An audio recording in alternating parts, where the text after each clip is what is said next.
Thank you very much for joining us here today at this press conference to thank each and every one of you, especially the supporters of PNC who have come out to the airport to meet me and welcome me back to Port Moresby after a very long campaign period and of course polling and the elections and counting that has taken place in our country.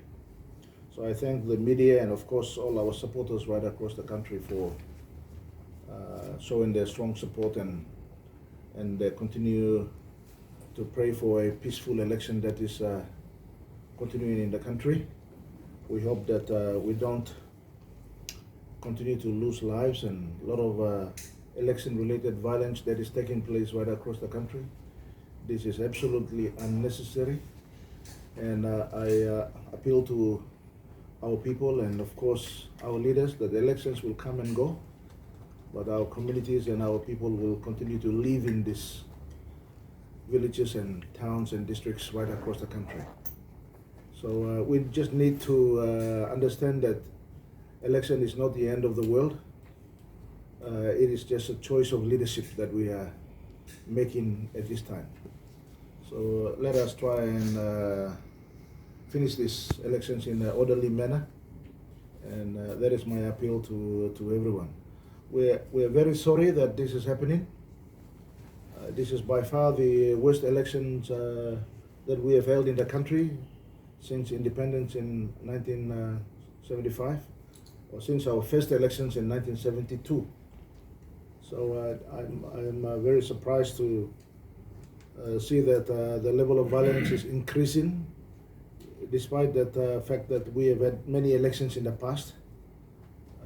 We should be now used to elections, and we should accept results and accept that one is to win and many is to also lose after such a challenge and competitive election period.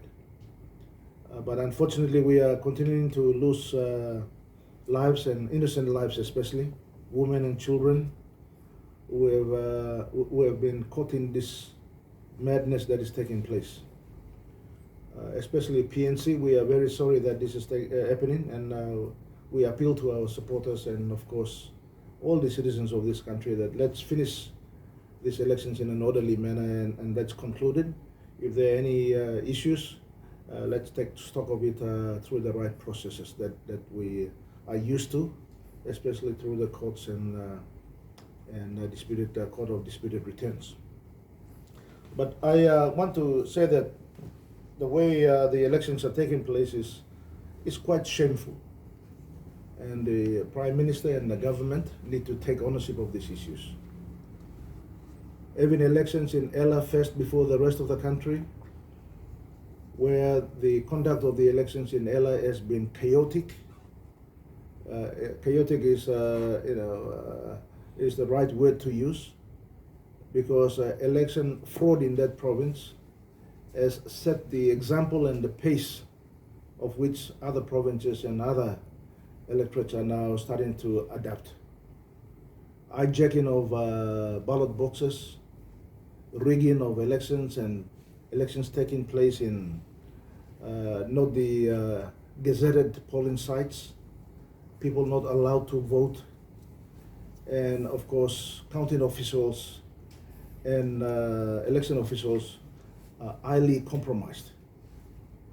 And the outcomes that the declarations that are made are not the wishes of the people, and that is clearly shown through the social media and all the other media reports that we are getting.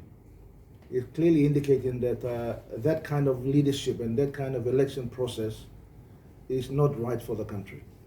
And I think it's important that the rest of the country takes stock of it, that this is not the right way to assume leadership in the country.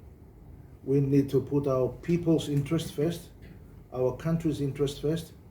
Our country is more important than any one individual. I think the country needs to stand up and say that this is not a sort of leadership that we want.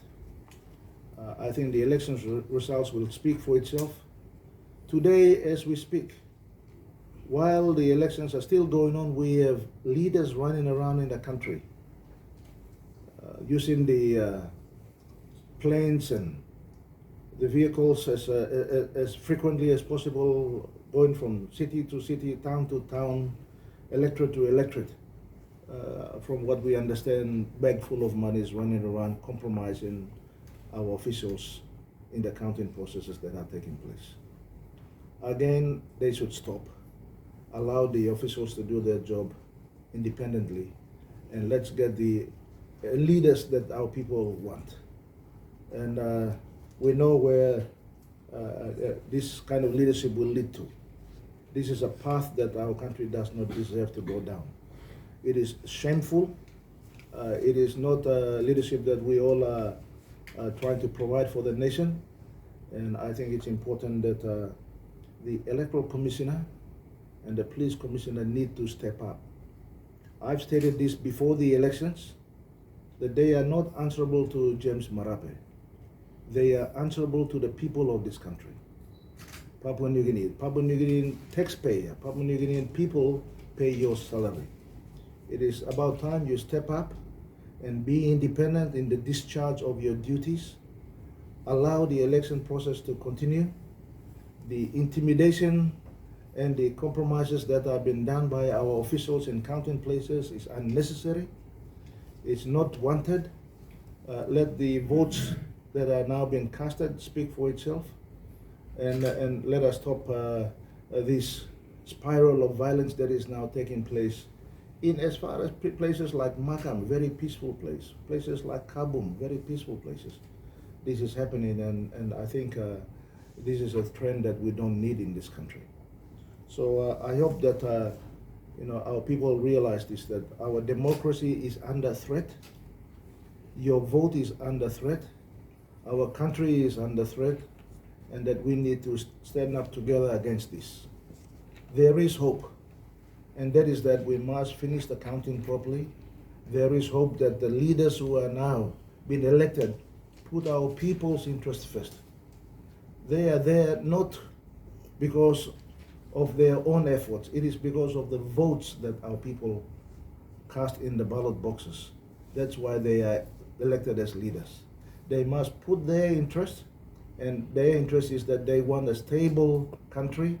They want to have a safe environment in which they want to bring up their children and their families. So we must make sure that we protect the democracy that we have in this country, the rule of law that we have in this country. That is why I say that there is hope, and we must not lose that hope and go down the path of this violence and destruction and the fraud, election fraud that is taking place right before our eyes. And what is sad is that the good men who we think that will stand up for the country are allowing this to happen. People who are put in positions to uphold the laws and, of course, the trust of our people are letting us down. That is why I am calling on all our leaders to stand together so that we can